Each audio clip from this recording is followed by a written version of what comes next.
여러분, 부전자전이란 말을 혹시 알고 있나요? 자식이 부모를 닮는다는 그러한 말인데요. 그럼 왜 자식은 부모를 닮게 될까요? 그것은 부모가 가지고 있는 그런 독특한 특성이 나타나는 유전자라는 것이 있는데요. 이 유전자를 복제해서 염색체의 형태로 자손에게 전달하기 때문입니다. 그럼 이때 등장하는 염색체에 대해서 좀 더 자세히 살펴보도록 할게요. 우리 몸은 수많은 세포로 이루어져 있습니다. 사람 같은 경우는요, 온몸을 이루고 있는 세포가 60조 개가 넘는다고 해요. 각 세포 속에는요, 생명 활동을 조절하는 핵이라는 부분이 들어 있습니다. 이 핵 속에는 유전 물질이 들어 있는데요. 평상시에는 실처럼 이렇게 풀려 있는 염색사의 형태로 존재를 해요. 그러다가 세포가 분열하는 순간에는요, 세포가 분열을 할 때에는 그 풀려 있었던 염색사가 꼬이고 응축되어서 이러한 막대 모양의 염색체를 이루게 됩니다. 이때 이 염색체의 한 부분인 염색사를 크게 확대해서 살펴보면요. 굉장히 많이 꼬인, 우리 전화선 꼬인 것 같은 그러한 코일 구조를 볼 수 있는데요. 이 부분을 다시 더 크게 확대해서 살펴보면요. 구슬처럼 생긴 이런 단백질을 끈처럼 생긴 유전물질 DNA가 싸고 있습니다. 이때 이 DNA는 디옥시리보 뉴클레익 엑시드의 약자인데요. 이러한 유전물질인 DNA를 다시 더 크게 확대해서 살펴보면요. 나선이 두 개가 서로 마주보고 꼬아진 상태, 이중 나선 구조를 이루고 있습니다. 이때 이 이중 나선 구조를 조금 더 확대해서 살펴보면요. 이중 나선 사이에 4개의 염기라는 그런 물질들이 2개씩 서로 짝을 이루어서 사다리 모양의 구조를 만들고 있어요. 이때 이 사다리 모양의 이 구조들의 순서들이 바로 유전 정보를 나타내는 유전자입니다. 따라서 이 염색체라는 것에는요, 굉장히 많은 유전자, 즉 유전 정보들이 담겨 있는 그러한 곳이라고 할 수 있겠어요. 그럼 이제부터 이 염색체의 구성에 대해서 살펴보도록 하겠습니다. 여기 밑에 염색체의 그림이 있습니다. 염색체의 그림을 좀 자세히 살펴보도록 할까요? 이 염색체는요, 지금 2개의 염색체가 있는데 이 중에 이 한 벌은 아버지로부터 물려받고요. 나머지 한 벌은 어머니로부터 물려받습니다. 그래서 모든 살아있는 생물들의 염색체 수는 각각 아버지, 어머니로부터 한 벌씩 물려받았기 때문에 짝수계로 존재를 해요. 이때 아버지로부터 물려받은 염색체와 어머니로부터 물려받은 염색체들 중에서 이렇게 모양과 크기가 같은 이 둘이 이렇게 짝꿍을 이루고 있는데요. 이러한 짝꿍 염색체들을 우리가 상동 염색체라고 합니다. 이 부분 매우 중요합니다. 모양과 크기가 같은 염색체가 쌍을 이루고 있는 이러한 것들을 상동 염색체라고 합니다.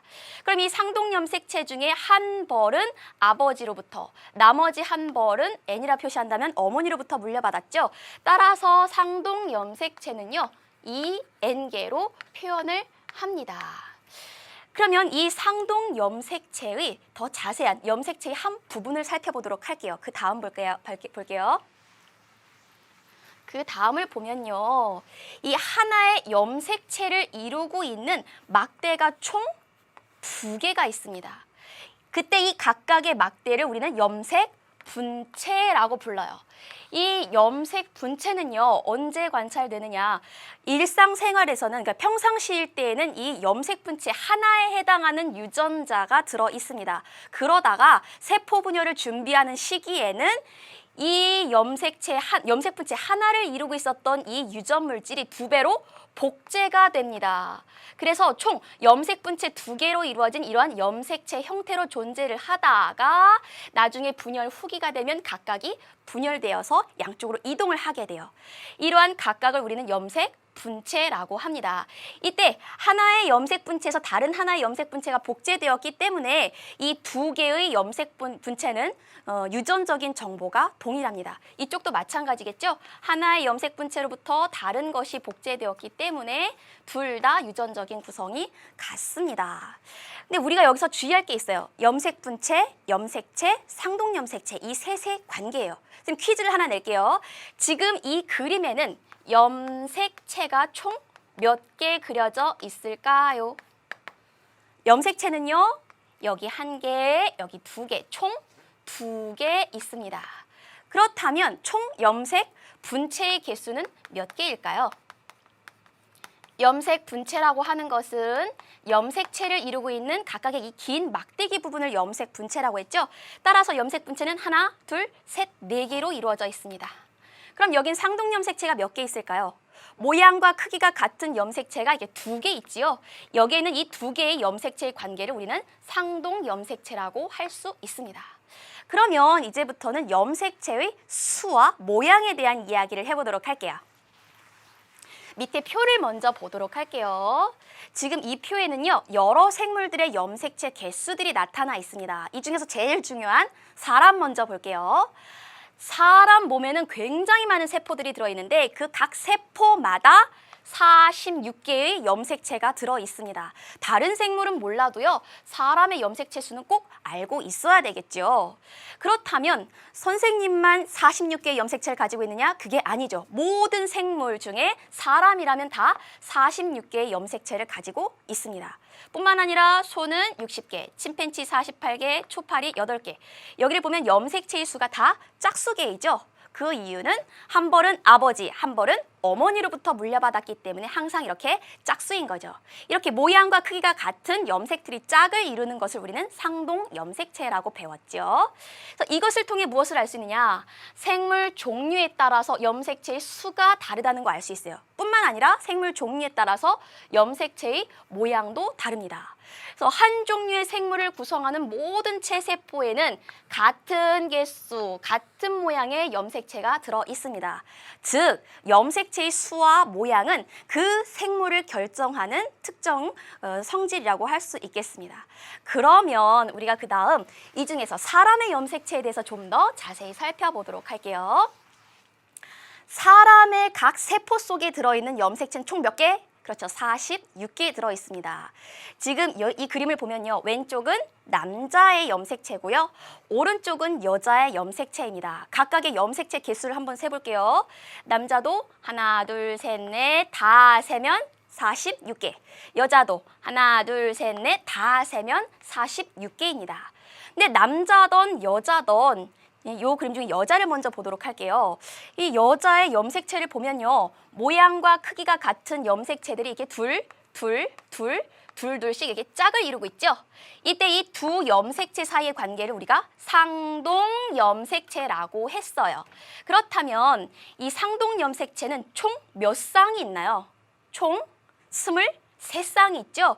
그리고 상동 염색체의 각 쌍마다 번호를 매겨놨어요. 그렇다면 사람의 염색체는 1번에서부터 제일 마지막 23번까지 총 23쌍의 염색체로 이루어져 있다는 걸 알 수 있습니다. 그럼 이것을 우리가 다시 정리를 해볼게요. 사람의 염색체는 총 46개인데 둘씩 짝을 이루고 있어요. 그 이유는 아버지로부터 한 벌, 어머니로부터 한 벌을 물려받았기 때문이죠. 그래서 아버지, 어머니로부터 모두 물려받은 2벌, 이 애는 46 이렇게 표현하면 이것은 사람의 염색체 수라고 할 수 있습니다. 그런데요, 여기 지금 그림을 다시 자세히 살펴볼게요. 이제 남자와 여자 염색체를 동시에 우리 같이 한번 관찰해 봅시다. 1번 염색체에서부터 22번 염색체까지 1번 염색체에서부터 22번 염색체까지 모양이 굉장히 비슷하죠. 그렇죠? 이렇게 1번에서부터 22번 염색체까지는 남자, 여자 모두 공통으로 가지고 있는 염색체입니다. 그래서 이런 염색체를 상동 염색체 중에서 상염색체라고 합니다. 그 다음 남자를 볼까요? 제일 마지막 23번 염색체를 봅시다. 23번 염색체를 보니까 긴 염색체 하나, 작은 염색체 하나 들어있죠. 근데 여자를 볼게요. 여자는 23번 염색체가 긴 염색체 2개로 이루어져 있죠. 이건 남자와 여자 서로 다른 염색체를 가지고 있는 부분입니다. 다시 말하면 23번 염색체는요. 남자와 여자, 즉 성을 결정하는 염색체입니다. 그래서 이것을 성염색체라고 합니다. 특히 이런 길쭉한 염색체를요. X염색체라고 하고요. 남자는 1개 가지고 있어요. 반면에 여자는요. 23번 염색체에 길쭉한 염색체를 2개 가지고 있어요. 그래서 이것을 각각 XX 염색체라고 합니다. 그러면 남자가 가진 성염색체 중에서 크기가 작은 요 염색체는 무엇이라 하느냐? 이것은 우리가 Y 염색체라고 합니다. 따라서 남자가 가지고 있는 23번 염색체의 성염색체는 X, Y 염색체. 여자가 가지고 있는 23번 염색체는 X 성염색체라는 것을 굉장히 중요하니까 꼭 알아두시길 바래요. 그런데 한 가지 궁금한 점이 있어요. 우리가 상동염색체라고 하는 것은 모양과 크기가 같은 염색체라고 했죠. 그래서 이 상동염색체는 다시 상염색체와 성염색체 이렇게 둘로 나누어지는데 남자의 성염색체 다시 봅니다. 남자의 성염색체를 보니까 하나는 크고 하나는 크기가 작죠. 모양과 크기가 달라요. 그래도 상동염색체일까요? 네, 맞습니다. 이것은요, 모양과 크기가 같지만 다음 시간에 배울 생식세포 분열 과정에서 두 염색체가 접합하는 상동 부위가 있어요. 그래서 얘는 모양과 크기가 다르지만 상동염색체에 포함한다는 것, 그거 우리 예외로 꼭 알아두시길 바래요. 그러면 지금까지 배운 내용을 문제로 점검해 보도록 하겠습니다. 여러분들 교재 141쪽 2번입니다. 그림은 사람의 체세포의 염색체 구성을 나타낸 것이다. 이에 대한 설명으로 옳지 않은 것은 지금 사람의 것이라는 것을 알 수 있는 단서는요. 1번부터 23번까지 염색체가 있죠. 그럼 밑에 보기에서 답을 찾아보도록 할게요. 1번. 기역과 니은은 상동염색체이다. 지금 8번 염색체를 확대해서 이 각각을 기역, 니은이라고 붙였어요. 이 둘은 모양과 크기가 서로 같지요. 따라서 상동염색체 관계 맞습니다. 다음 2번 볼게요. 이 사람의 성별은 여자이다. 성별을 알기 위해서는 가장 마지막 상동염색체 쌍 23번 염색체를 봐야 되죠. 제일 마지막 염색체는 여기에 있습니다. 이 사람 X, Y 염색체를 가지고 있네요. 따라서 여자가 아니라 남자입니다. 그래서 2번이 정답이고요. 그 다음 보기도 볼게요. 3번, 체세포에는 46개의 염색체가 들어있다. 지금 염색체는요, 이 각각을 하나, 둘, 셋, 넷 이렇게 개수를 셉니다. 그럼 따라서 총 23쌍, 46개의 염색체가 들어있다는 걸 알 수가 있죠. 3번 맞고요. 4번, 체세포에는 한 쌍의 성염색체가 들어있다. 그렇죠. 제일 마지막에 있는 이 23번 염색체 2개, 한 쌍이 바로 성을 결정하는 염색체 맞죠. 그 다음 5번 보도록 할게요. 5번. 체세포에는 22쌍의 상염색체가 들어있다. 22쌍이라고 하는 것은 44개를 뜻하죠. 1번 염색체에서부터 22번 염색체까지 총 22쌍, 44개가 남녀 공통으로 들어있는 상염색체 맞습니다. 따라서 답은 2번이 되겠습니다. 그럼 그 다음 문제를 풀어보도록 할게요. 교재 141쪽 3번입니다. 그림은 사람 세포의 염색체 구조를 나타낸 것이다. 이에 대한 설명으로 옳은 것만을 보기에서 있는 대로 고른 것은? 그럼 밑에 보기를 보면서 답을 찾아볼게요. 첫 번째, 기역. 기역 동그라미, 니은 동그라미 상동염색체이다.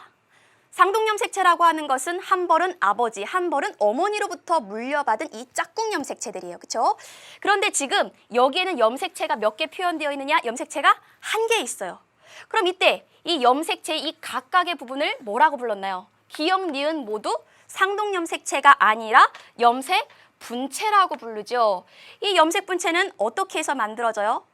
하나의 염색 분체를 이루고 있는 유전 물질이 복제되어서 이렇게 두 개의 염색 분체로 이루어진 하나의 염색체를 구성하죠. 즉 다시 말하면 이 각각은 부모로부터 물려받은 것이 아닙니다. 복제되어서 만들어진 거죠. 따라서 상동염색체라 할 수 없습니다. 염색 분체로 바꿔야겠죠. 다음 니은. A는 DNA와 단백질로 이루어져 있다. 이 염색체의 일부분을 크게 확대한 부분을 다시 크게 확대를 했습니다. 그랬더니 이렇게 구슬처럼 보이는 단백질과 그리고 이 단백질을 둘러싸고 있는 이 선처럼 보이는 이 유전자 DNA로 이루어져 있다는 걸 알 수가 있습니다. 따라서 니은 맞고요. 다음 디귿. B는 유전 정보를 갖고 있다. 지금 이 B는요, 이 DNA를 크게 확대한 부분입니다. 이것에 바로 유전 정보들이 들어있지요. 따라서 디귿 맞습니다. 따라서 답은 니은과 디귿이 되겠습니다. 그럼 다음 챕터로 넘어가 볼까요?